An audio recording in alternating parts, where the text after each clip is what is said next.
Alors, il y a quelques temps, sur Immédiat, nous avions traité de Bilal Hassani, alors qu'il n'était encore qu'un candidat parmi d'autres pour représenter la France à l'Eurovision en 2019. Et nous avions prévu, nous avions imaginé qu'il serait choisi. Eh bien, ça n'a pas manqué. On a été visionnaires. On a du flair, on a du flair, on a du flair. Effectivement, puisque c'est bien lui, le youtubeur Bilal Hassani, idole queer des jeunes, nous dit Le Monde, qui représentera la France à l'Eurovision. Donc effectivement, on a eu du flair. Et là où le bas blesse, c'est que malgré son beau parcours, il aurait pu chuter presque mortellement, puisqu'il a été retrouvé par un média israélien des tweets dans lesquels il défendait Dieudonné et dans lesquels il accusait Israël de crimes contre l'humanité. Les tweets, les voici. Le crime contre l'humanité vient d'Israël. Et dans un autre, dans lequel il répondait au Grand Journal, « Sérieux, ne parlez pas comme ça de Dieudonné alors que vous allez chercher vos infos dans les poubelles. Apprenez la vérité. » Et les médias ont été étonnamment peu virulents face à Bilal Hassani.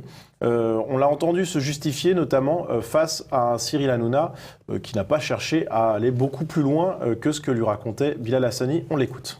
J'utilise Twitter depuis très longtemps. Mon compte Twitter a été créé plus de 5 ans. Il a été créé il y a très longtemps. À l'époque, j'étais bête et naïf et je partageais mon mot de passe avec un paquet de personnes que j'avais jamais rencontrées. Bilal Hassani a également répondu aux questions du Parisien dans un entretien assez édifiant, titré « Face aux attaques, Bilal Hassani réagit.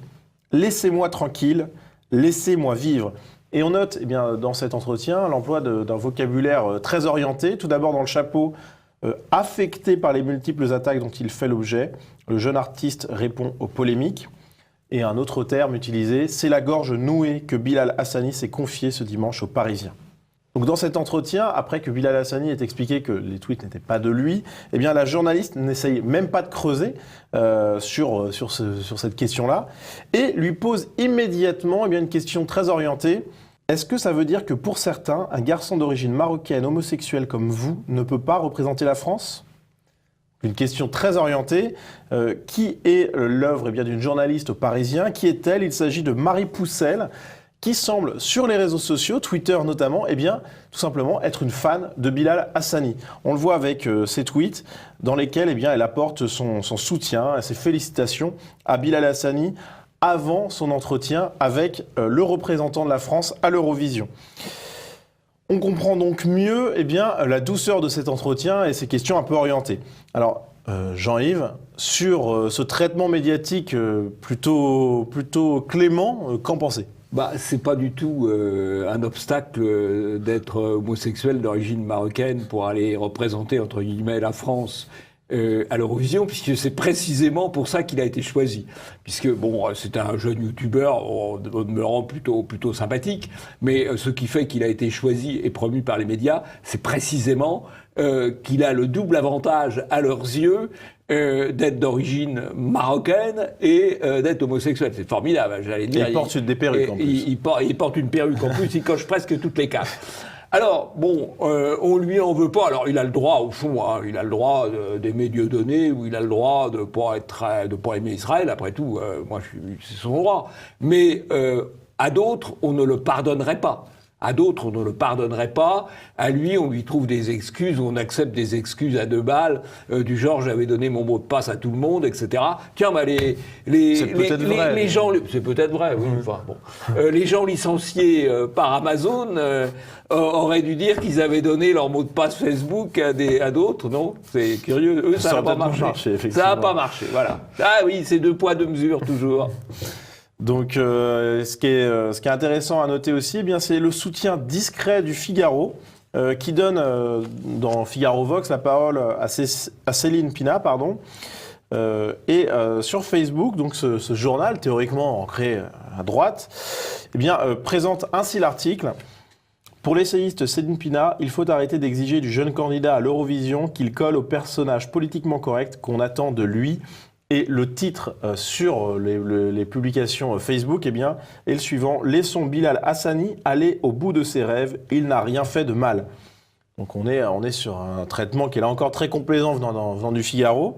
Non mais qu'on considère 2-3 tweets comme pas dramatiques, moi ça me choque pas du tout. Seulement, il faut le faire de manière systématique, quoi. Voilà.